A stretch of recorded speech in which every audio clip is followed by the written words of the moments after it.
Assalamualaikum warahmatullahi wabarakatuh.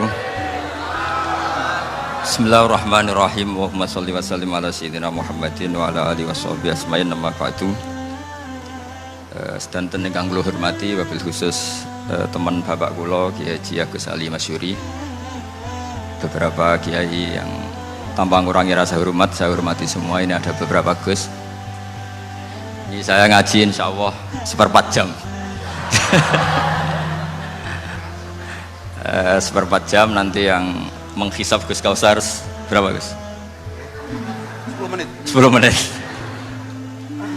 Begini, sebetulnya saya membela semua umat Islam itu ahlul jannah, karena saya ini ibarat marketing. Kalau orang Kristiani itu kan setiap orang mati sudah tenang bersama Bapak di surga. Jadi kampanye itu menarik sekali. Sementara kita sudah kiai, sudah imam masjid, sudah ulama, masih saja dikhawatirkan su'ul khotimah. Ini kalau kampanye ini tidak imbang, ini nanti saya takut kalah. Makanya saya bilang pokoknya semua orang mukmin itu ahlul jannah. Karena memang asli hadisnya seperti itu, man qala la ilaha illallah dakhalal jannah. Bahwa kemudian ada beberapa kiai yang mungkin wataknya itu pesimis, kemudian bikin sekian aturan-aturan yang sebetulnya itu cerminan dari pesimisnya, terus seakan-akan masuk surga itu susahnya bukan main. Nah itu saya tidak setuju, karena tadi pasti kalah dengan kampanye sebelah yang setiap orang mati dibilang sudah tenang bersama Bapak apa? Di surga. Jadi ini penting. Terus kedua saya bilang agama ini sudah begitu baik, masa kunci surga sudah dibocorkan, miftahul jannah la ilaha illallah. Masa sudah pegang kuncinya nggak jadi masuk surga, itu kan aneh. Ya sudah masuk saja, tapi tidak usah minta bantuan saya, masuk aja, kan sudah pegang kuncinya. Terus ketiga, kenangan terburuk saya ketika jadi kiai itu gini, saya ada beberapa guru SD datang ke saya, ini agak-agak masalah besar. Gus, boleh enggak buka ujian nasional yang masih disegel? Semua guru bilang nggak boleh, itu kriminal kan. Ada satu guru yang bikin analogi agak kacau.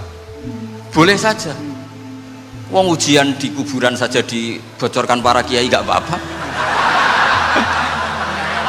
Itu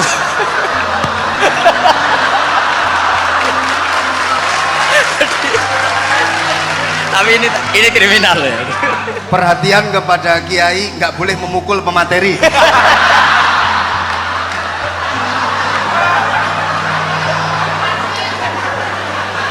Jadi tentu itu analogi yang salah kan. Marrobuka kan, Tuhan kamu siapa, nabi kamu. Tuhan kamu siapa, nabi kamu siapa, imam kamu siapa. Ini kan sudah dibocorkan oleh para kiai. Artinya apa? Nak raiso jawab kebablasan gitu. Terus guru ini berpikir kalau ujian akhirat sekrusial itu saja bisa dibocorkan, kenapa ujian nasional tidak boleh? Tentu ini kias yang salah, saya tidak ngajari seperti itu. Tapi saya ngajari ke kalian betapa mudahnya masuk surga. Kunci jawaban sudah dikasih, kunci pintu masuk sudah dikasih. Kok sampai tidak masuk, ini kebablasan. Paling salah gurunya. Jadi ini kenapa saya sering cerita orang mukmin semuanya itu min ahlil jannah, itu saya jamin. Sama tidak usah takut su'ul khotimah, tidak usah takut berlebihan seperti itu, karena setahu saya, setidaknya saya mewakili ulama zaman ini, rata-rata guru kita ini bermadzhab Syadzili dalam berkeyakinan berpikir tentang Allah. Di antara ini yang mulai saya ngomong serius, supaya tadi kan guyonannya sudah diambil Gus Reza sama Gus Kausar. Saya tahu kenapa mereka guyon, kalau ngomong serius takut kalah sama saya.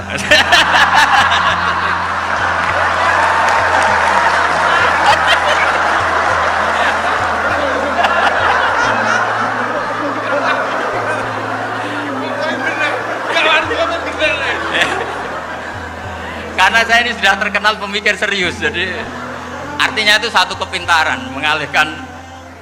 Ya, oh ya, sudah itu satu kecerdasan. Tidak hanya ngalim, tapi betul cerdas. Jadi itu bukti beliau-beliau ini cerdas itu. Saya berpikir begini, ini madzhab Syadzili, kita semua tentu Syadzili karena kita semua ngaji kitab hikam. Kita tahu kitab hikam itu muridnya Abul Abbas Al-Mursi, Abul Abbas Al-Mursi muridnya Syekh Abil Hasan apa? Asy-Syadzili. Saya masih ingat betul makalah itu, dan saya ulang-ulang setiap saya ngajar di sarang saya ajarkan itu. Kilali, kata Abdul Hasan As-Sadili, saya pernah dapat hatif, dapat semacam ilham. Apa makna min syarril waswasil khannas? Itu kata beliau dijawab oleh hatif itu. Hatif itu nggak perlu diterjemah tadi ada, karena tadi diajarin itu. Apa yang dihidupkan itu nggak perlu dijelaskan. Kata hatif tadi, waswasun yadkhulu bainaka wa baina habibika yunsika altofahu alhasanah wa yudzakiruka af'alaka asayya wa yukassiru indaka dzatas shimal wa yuqallilu indaka dzatal yamin liya'dila bika an husnidzanni billah ila su'idzanni billah. Jadi yang dikatakan waswas adalah kamu digiring untuk hanya ingat sisi-sisi kamu yang negatif, dilupakan bahwa Anda punya sisi-sisi yang positif. Misalnya seperti ini, mungkin secara fikih tadi banser-banser tegas, wah ini masalah lelaki perempuan dipisahkan gini-gini. Tapi kenapa Gus Ali bilang ya sudah gini gak apa-apa. Sebetulnya ada rukhsah itu karena ini di depan umum. Yang paling pantangan Nabi itu layak khulwana rajulun bimro'atin. Ini ada yang menjaminnya gitu. Malah khawatir saya di sini dipisah tapi setelah berduaan nggak bisa. Jadi toleransinya karena ini di depan umum itu masih ada toleransinya. Layak khulwana rajulun bimro'atin. Begitu juga ketika kita dosa, misalnya kita dosa, orang Islam setiap dosa itu pasti ingat salahnya, kemudian istighfar. Dan ketika satu kebaikan dibandingkan keburukan, itu kata semua ulama, karena sayyi'ah itu bernilai 1, kebaikan bernilai apa? 10. Itu masih surplus berapa? 9. Jadi itu cara berpikir Abdul Hasan As-Sadili. Kenapa kamu harus berpikir positif tentang Tuhan? Sekali berpikir tentang negatif itu bahaya betul. Misalnya begini, kamu berpikir tak rewangi jadi kiai, sujud, rukuk, ternyata aku tetap lebu neraka, gunane apa? Itu menurut saya kan nggak punya akal. Sujud itu satu kelaziman menghamba kepada Allah. Normalnya seorang hamba itu ya sujud. Kemudian gara-gara kamu ingin masuk surga, terus logika kamu dibalik, gunanya apa saya sujud? Ternyata saya masuk neraka. Itu pertanyaan yang benar-benar bodoh dan itu menjadikan Allah benci. Logikanya dibalik begini. Ini saya ngomong serius karena ini bentuk kemenangan saya, ini bentuk kemenangan saya. Saya berkali-kali ngomong di kota pelajar di Jogja karena banyak pengujinya juga, bukan sekedar pendamping tapi penguji. Banyak yang profesor, bukan sekedar dokter, banyak yang profesor. Jadi biar ini dok. Begini, saya pernah ditanya sama seorang dosen, Gus, saya ini ngaji hadis banyak, tapi ada yang saya tidak paham, yaitu mangqala la ilaha illallah dakhalal jannah, ada kalimat wa in zana wa in saraka. Meskipun pernah zina, pernah maling. Ini kan seakan-akan mentoleransi perzinaan dan pemalingan. Terus saya bilang, oh makna hadis itu seperti ini. Jadi kebenaran absolut, kebenaran yang mutlak itu tidak akan terganggu oleh status perilaku seseorang. Saya berkali-kali memberi contoh. Orang yang ditangkap KPK akan bilang 1 tambah 1 2. KPK-nya juga bilang 2. Rivalitas dalam politik, Pak Prabowo ya bilang 2, Pak Jokowi juga bilang 2. Orang yang zaniyah, yang lonte pun akan bilang 2. Muftinya juga bilang 2. Ketua MUI-nya juga bilang 2. Artinya gini, kebenaran yang absolut adalah kebenaran yang siapapun akan meyakini seperti itu. Seperti 1 ditambah 1 2. Kamu punya musuh bilang 2. Kalau ibu-ibu ini punya maru, ya marunya bilang 2 tadi tambah mama, nggak tahu saya terjemahnya apa tadi. Nah, kebenaran yang absolut itu kebenaran yang siapapun pasti mengakui. Dan uniknya begini, saya kalau saya pernah ngaji acara himmah, acara pondok sarang di Demak. Kalau kamu bilang 1 ditambah 1 menjadi 2, untuk mengatakan 2 itu kamu butuh hadiah enggak? Mereka semua jawab enggak. Kita semua enjoy saja mengatakan tembok itu putih. Kenapa? Karena memang putih. Kita mengatakan 1 tambah 1 2 karena memang kita tanpa presentasi dapat hadiah, dapat penghormatan. Kenapa untuk mengatakan Allah itu Tuhan kita butuh surga? Memangnya kalau tidak ada surga Allah tidak jadi Tuhan? Ini problem orang soleh-soleh yang terlalu pesimis. Makanya nanti orang-orang soleh itu masuk surganya berat. Tapi kalau orang alim lebih gampang kira-kira seperti itu. Iya, karena kan imannya lebih bagus. Dalam hadis qudsi Allah ini yang dibuli orang-orang soleh. Laulam akhluk jannatan wala naron alam akun ahlan an uto'ah, dalam hadis qudsi. Kalau saja saya tidak menciptakan surga dan neraka, apa saya tidak jadi Tuhan yang perlu ditaati? Apa kalau kamu tidak saya kasih uang 1 juta terus bilang 1 tambah 1 11? Enggak kan? Tetap bilang berapa? 2. Kalau kebenaran absolut yang 1 tambah 1 kamu bilang 2 meskipun tanpa mendapat hadiah. Kenapa untuk bilang Allah Tuhan kamu butuh hadiah surga? Itu kan serah ikhlas belas. Makanya saya terus mengajarkan ikhlas. Ikhlas itu bisa dilatih dengan akal, dengan pikiran, bil ilmi lah. Harus dilatih. Nah di sini ini momen atau makna yang mestinya harus difahami wa inzana bahwa kalimat ini sah meskipun dilafadzkan seorang yang pernah zina. Sama seperti 1 tambah 1 2 sah diucapkan siapa saja sah. Dan siapapun akan mengucapkan itu secara ikhlas. Ini penting saya utarakan. Sehingga setelah ada firqah-firqah takfiri yang mengatakan orang megang keris itu syirik, ke kuburan syirik, ini syirik. Itu salah besar. Salahnya adalah tadi kalimat-kalimat atau kebenaran-kebenaran absolut ini sudah jadi sibghatullah man ahsanu minallahi sibghah. Kalimat ini begitu absolut di hatinya orang mukmin. Sehingga ketika terganggu oleh hal-hal yang adat istiadat kayak pegang keris, kayak apa, ini tidak mengganggu. Tetap kualitas iman ini di atas keyakinan adat membawa apa keris. Kalau orang membawa keris menjadi syirik karena percaya sama makhluk. Orang misalnya kejawen kalau nggak bawa keris nggak nyaman.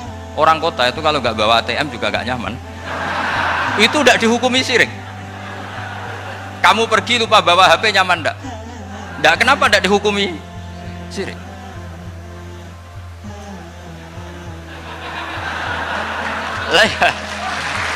Jadi ini logika. Jadi makanya ini Gus Reza boleh ngeritik saya itu berkali-kali bilang saya termasuk ulama yang mau bikin gerakan cangkem elek.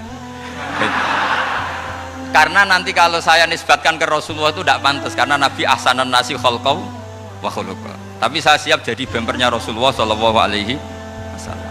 Pernah ada diskusi di Jakarta, ini kisah nyata. Apa dalilnya setelah sholat salaman? Mana hadisnya? Itu dijawab hadisnya tentu kita kesulitan. Kalaupun ada hadisnya dhaif semua yang masalah musafahah. Akhirnya mau tidak mau dijawab pakai cangkem elek. Boleh nggak kamu setelah salam nyalain HP yang off? Boleh. Boleh nggak ke kamar mandi? Boleh. Oh berarti kencing boleh, nyalain HP boleh, yang nggak boleh itu ingat Allah. Karena mereka mengkritik wiridan, ngeritik salam. Akhirnya mikir deh. Ada nggak hadisnya orang setelah sholat nyalain HP? Nggak ada kan? Tapi mereka nyalain HP nggak hambatan, tapi untuk salaman masalah. Ke kamar mandi boleh, tapi untuk wiridan enggak boleh. Akhirnya mereka sadar, oh iya, lama-lama dibisi gini yang kelompok itu, kamu itu korban aliran supaya kamu gak ingat Allah, ingatnya HP-nya. Sehingga orang wiridan kamu kritik, orang nyalain HP enggak kamu kritik. Itu kelompok itu adalah kelompok orang-orang yang supaya orang Islam itu lupa Tuhannya. Itu gerakan cangkem elek, tapi jadikan orang sadar. Jadi ini penting. Jadi kalau kamu tidak bisa bela agama dengan jalan yang lurus karena tidak bakat gitu, nggak apa-apa pakai cangkem elek tadi, karena nggak mungkin gerakan ini dinisbatkan kepada Rasulullah Shallallahu Alaihi Wasallam. Kalau soal sanad, saya punya sekian sanad tentang itu, tapi tidak usah kamu ikuti.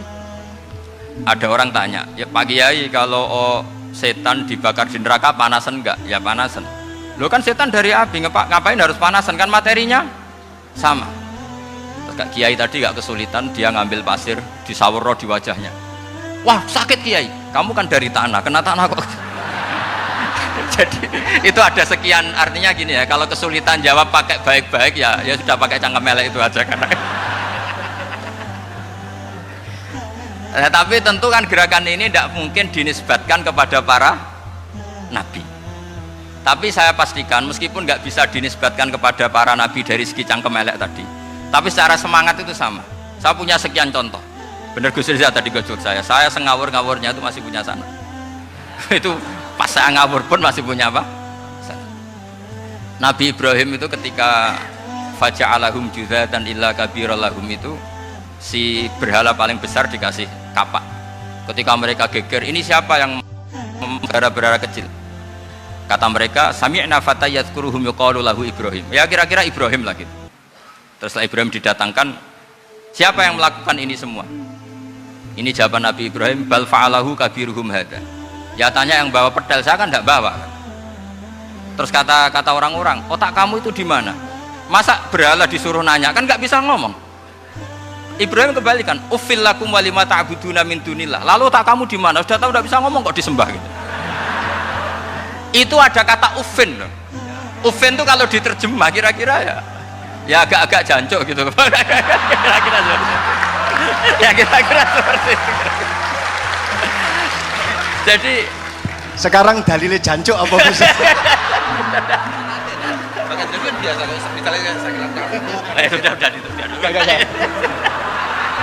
Gimana? Jancuk itu dari daksu, dak tinggalkanlah suan perkara sing elek. Krono ilate wong Surabaya kakean rawon, akhirnya ngomongnya jancuk.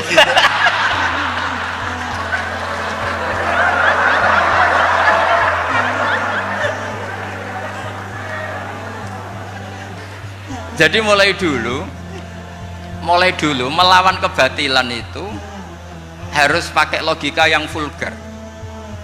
Karena memang nggak mungkin dengan bahasa-bahasa priayi itu nggak mungkin. Dan ini penting saya utarakan. Nah, kalau nanti nggak mungkin dinisbatkan kepada Rasul karena Nabi adalah ahsanan nasi khalqa wa khuluqa, kita yang ngambil alih saja. Gus Reza, saya, Gus Kaustan ini cara cangkem elek kan pantas. Luas. Selain bakat ya sudah natural. Karena memang itu cara kita menjelaskan kebenaran. Saya ulang lagi, itu cara kita menjelaskan apa? Kebenaran. Mau tidak mau.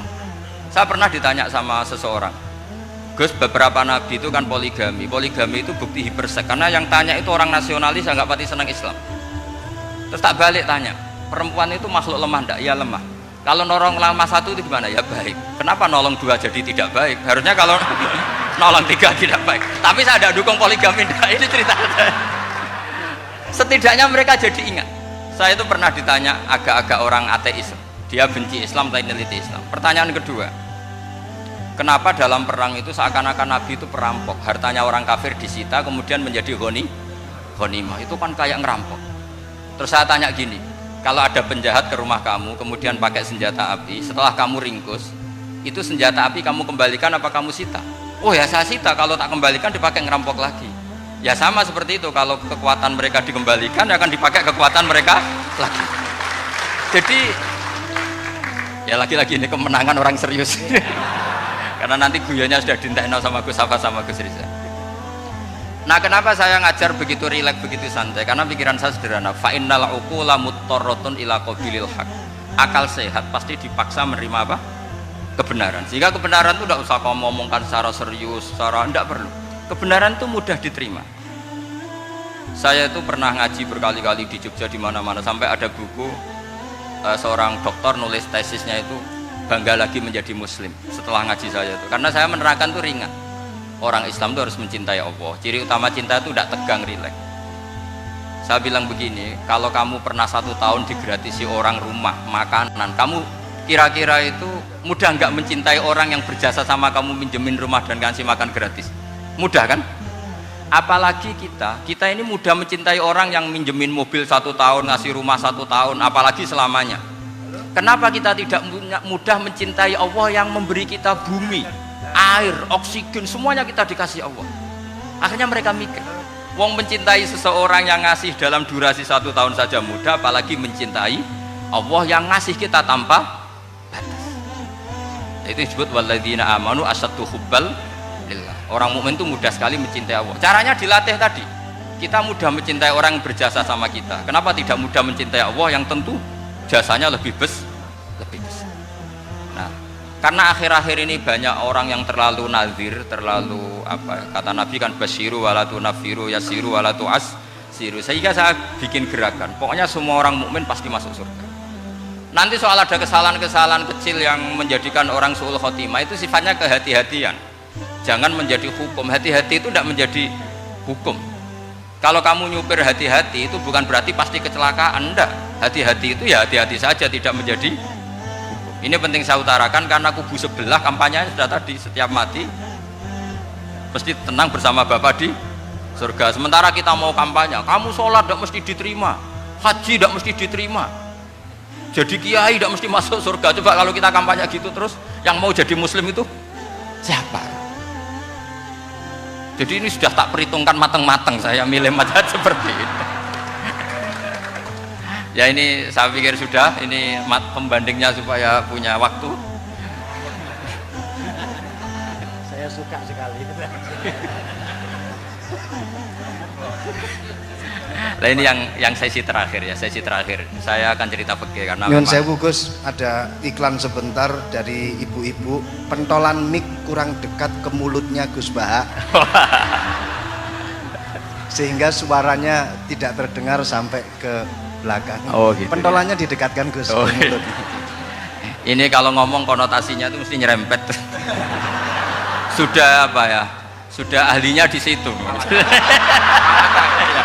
Ya malah ada di situ.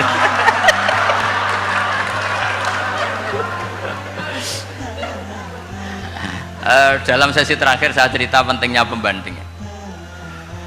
Imam Rafi'i itu yang ngarang kitab Muharrar. Kitab Muharrar ini adalah ringkasan dari kitab Al-Wasit. Al-Wasit itu karangannya Imam Ghazali. Al-Wasit sendiri ini khas ngaji NU, karena NU maknanya Nahdlatul Ulama, gerakan para ulama. Jadi kalau nggak ngerti alim-alim seperti itu ya ada NU. Sebenarnya sampai itu pasnya Nahdlatul Ummah, gerakan umat. Tapi kan sudah jadi partai politik Nahdlatul Ummah. Karena yang katakan NU itu Nahdlatul Ulama, gerakannya para ulama.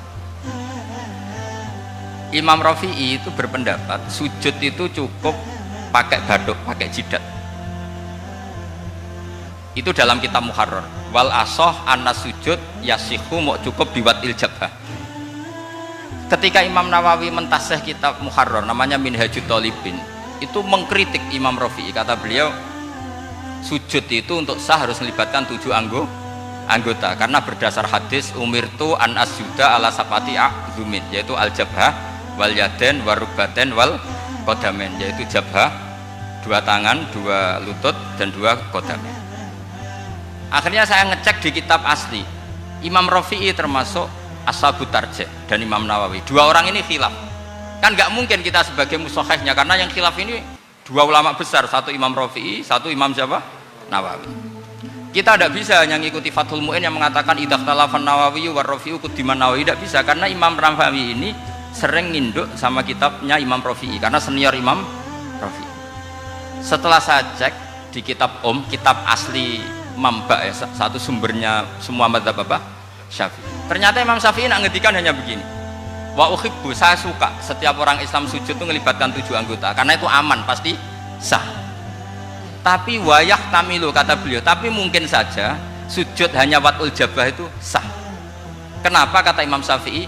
Liqaulihi sallallahu alaihi wasallam atau li du'aihi apa sallallahu alaihi wasallam fi sujud sajadalaka wajhi wa sam'i wa basari. Nabi ketika sujud itu hanya berdoa, ya Allah sujud kepada engkau wajhi wa sam'i wa basari. Nabi tidak menyebut wayadi warubati wa qadam. Sehingga saya berkali-kali bener kata Gus, saya ini pembela umat sing sujudnya 7 anggota ya tak lem pantes dadi Rais Suriah. Itu yang sujudnya bathuk tok ya tetap sah ngikuti madhabnya Imam Rafi'i, meskipun itu tidak saya anjurkan, tentu tidak saya anjurkan. Alasannya Imam Syafi'i tadi, Rasulullah pernah berdoa dengan kata-kata sajadalaka wajhi, bukan diteruskan wayadi warubati wakodha. Sehingga fal khilaf huna bakin ala khiddati, kalau dalam bahasa fikih khilaf biar tetap sesuai aturan khilaf masing-masing. Nggak perlu kamu menggugurkan pendapat Rafi'i yang mengesahkan sujud hanya pakai jabah. Ini penting karena tadi seperti saya katakan, yang sujud anggota pitu ya masuk swarga mergo pintere, sing nganggo bathuk tok yang mlebu swarga mergo gobloke tadi, karena aksaru ahlil jannah albul. Nah, ini madhab saya, jadi saya itu ingin umat Islam itu baik-baik saja ya. Karena tidak mungkin lah kita tidak bela Islam di zaman akhir, tidak mungkin, karena tadi kubu sebelah kampanyenya sudah seperti itu. Kalau kita ngomong ikhtiyat, kiai ra mesti mlebu swarga, sing salat ngeduk ra mesti husnul khotimah, wah akan jadi repot. Saya ini pengagum teori ikhlas, dilatih bil ilmi, saya ulang lagi, dilatih bil ilmi. Saya ini malunya tadi saya mengatakan 1 tambah 1 2, itu meskipun tidak ada yang memberi hadiah tetap saya katakan 2. Saya mengatakan air itu dingin, tidak ada yang ngasih hadiah, saya akan bilang kalau air itu dingin, kalau api itu panas. Untuk hakikat-hakikat seperti itu saja saya jujur tanpa ingin imbalan. Tapi ketika hakikat mengenai Allah kok saya minta imbalan surga dan neraka, ini apa-apaan? Kira-kira gitulah, Rois Suryah macam apa gitu.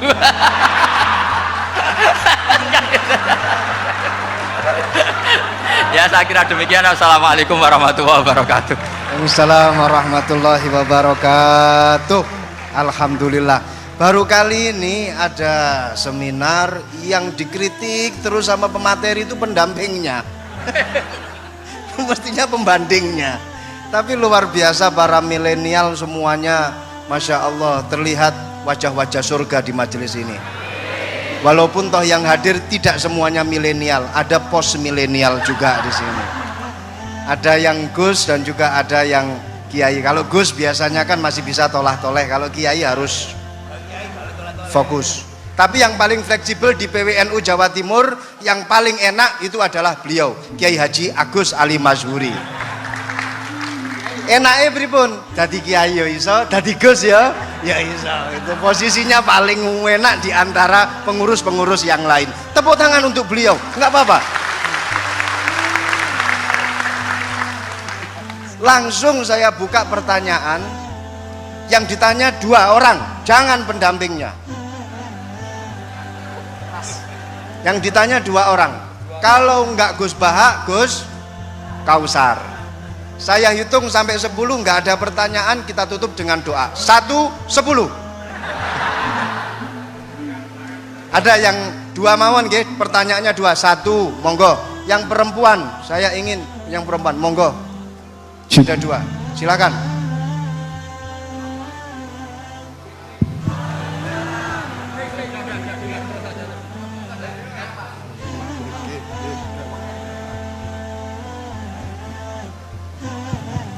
Bismillahirrahmanirrahim. Assalamualaikum warahmatullahi wabarakatuh.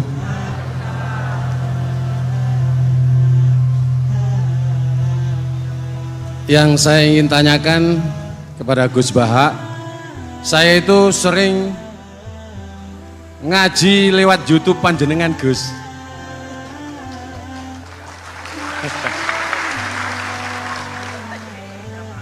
Insya Allah ilmu saya tambah walaupun tidak banyak.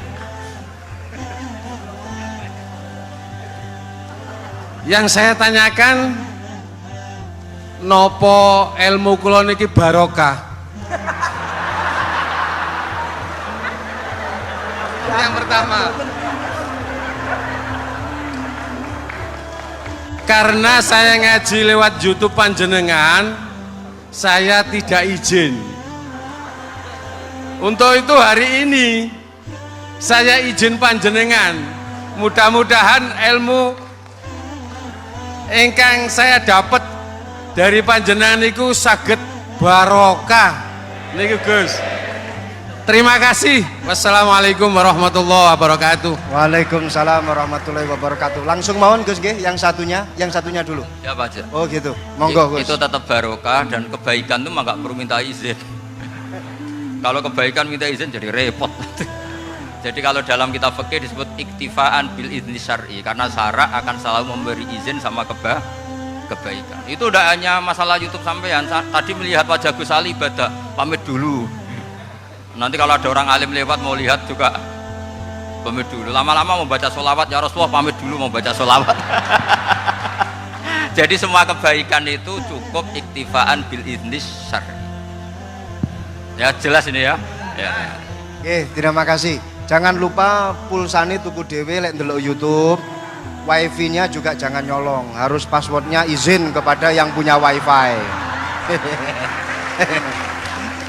Baru nanti 100% barokah. Mbak yang belakang bisa berdiri, yang mau tanya tadi. Ya, silakan. Bismillahirrahmanirrahim. Assalamualaikum warahmatullahi wabarakatuh. Mohon izin Yai Gus, saya di sini mau tanya, selain sebagai pelajar santri, saya juga sebagai seorang mahasiswi di salah satu universitas di Surabaya. Yang saya tanyakan sebagai pemuda milenial, kita semua tahu bagaimana keadaan demokrasi negara Indonesia saat ini. Yang saya tanyakan, bentuk dari hubul waton minal iman. Hubul waton di sini, bolehkah saya sebagai seorang mahasiswi menyuarakan pendapat saya, berjuang bentuk ijtihad demi keadilan berupa demonstrasi?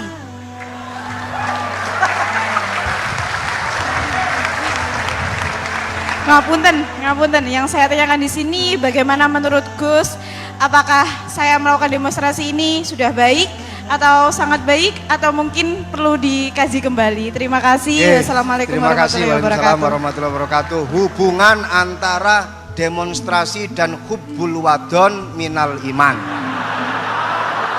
Hah? Oh ya, hubbul waton minal iman. Monggo Gus.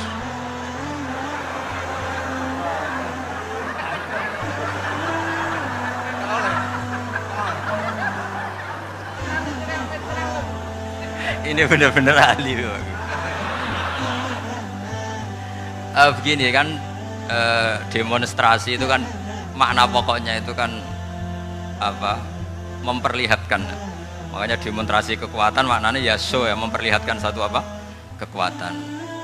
Sehingga kalau dalam Islam itu ya fleksibel, asal itu tidak merugikan orang lain, tidak anarkis, tidak mandorot bagi kelompok lain, tentu boleh. Bahkan kalau tidak apa, menyuarakan suara kita tentu dengan cara-cara yang tetap islami ya, itu malah kita disalahkan karena berarti tidak ikut bertanggung jawab terhadap proses bernegara, tapi tentu disuarakan secara konstitusional dan secara baik. Kemarin pas demo di Jogja yang rame itu masalah rancangan KUH itu, rektor UI juga ketemu saya, pamit Gus mau demo ya tapi yang baik dan sopan karena begini ya, di Quran itu ada ayat walau la tafwahin nasa ba'dhum bi ba'dil fasadatil ard. Jadi kekuatan manapun itu harus dikontrol. Tentu kontrol itu macam-macam. Tapi tentu saya ulang lagi, jangan anarkis, jangan melakukan sesuatu yang kontraproduktif. Jadi menurut saya pernah ditanya, Gus kalau pemerintah itu didukung 90% rakyatnya bagus enggak? Ya bagus, berarti presidennya hebat, didukung mayoritas rakyat.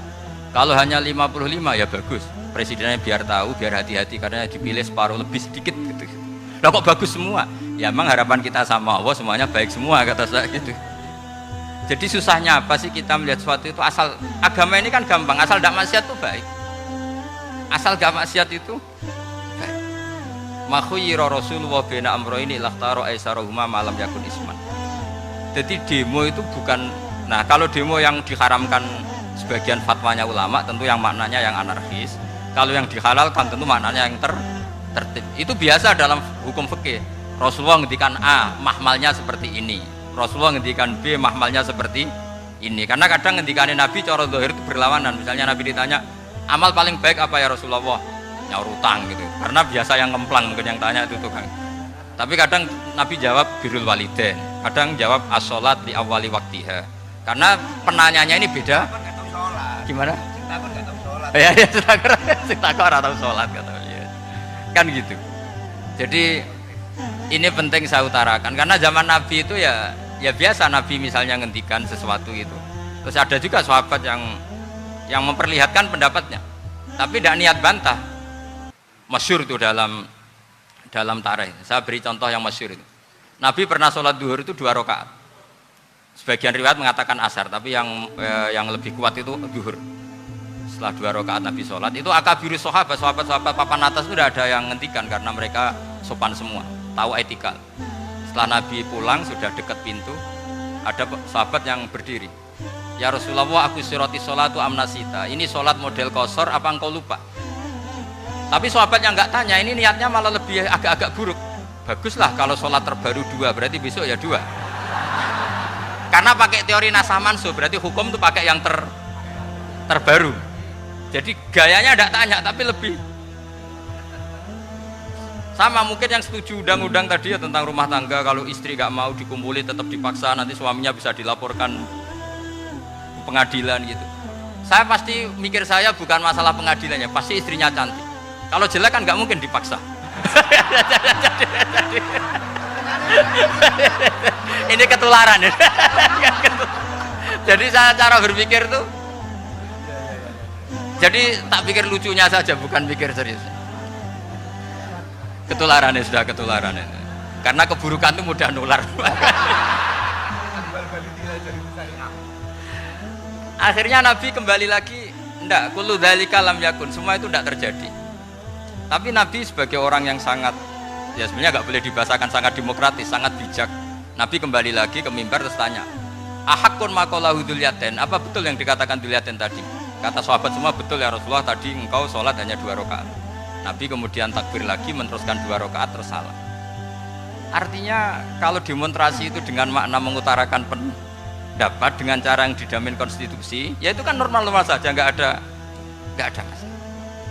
Saya pernah dereno bapak, itu ada pertanyaan yang benar-benar mengusik saya. Ada orang miskin datang ke bapak, Pak Yai, jadi wong melarat itu raina. Sajane ya wis suwe dadi wong melarat raina. Itu pas Ramadan. Kenapa kata bapak? Bapak saya itu teman akrabnya Gus Ali, itu senengannya ya guyon, mau meninggal aja masih guyon. Bapak itu guyon terus. Kenapa ya? Sudah puasa nggak makan, buruh orang, macul itu kan berat. Mau istirahat nggak boleh karena buruh orang. Enak jadi wong sugih puasa diam di rumah gini-gini. Terus kata bapak saya, enak wong melarat. Jadi wong sugih nak puasa berat. Kok sakit ya? Esok mangan pecel, awan rawon, enggak sore sidik sate. Jadi yang harus ditinggalkan itu banyak. Nak sampean kan biasa meninggalkan itu semua. Semenjak itu dia, oh iya, nak ngono podo-podo abot. Jadi hasutnya pada orang kaya terus nggak ada. Nah ini pentingnya ilmu, jadi pentingnya berdamping tadi. Setelah diberi jelasan, oh maturuni ternyata podo-podo abot gitu. Dia nggak tahu susahnya jadi orang kaya. Ya sama seperti tadi, ya saya puasa, kerja gini-gini, bojo sitok elek, terus jadi yang bojone 4 cantik semua abot aku. Karena harus ninggalkan 4 yang cantik tadi, yang bisa menghidupkan tadi itu. Itu kan juga demonstrasi, artinya mengutarakan apa yang, jadi itu saya pikir seperti itu. Ya ini mohon ya gitu aja ya. Assalamualaikum warahmatullahi wabarakatuh. Waalaikumsalam warahmatullahi wabarakatuh. Tepuk tangan untuk beliau.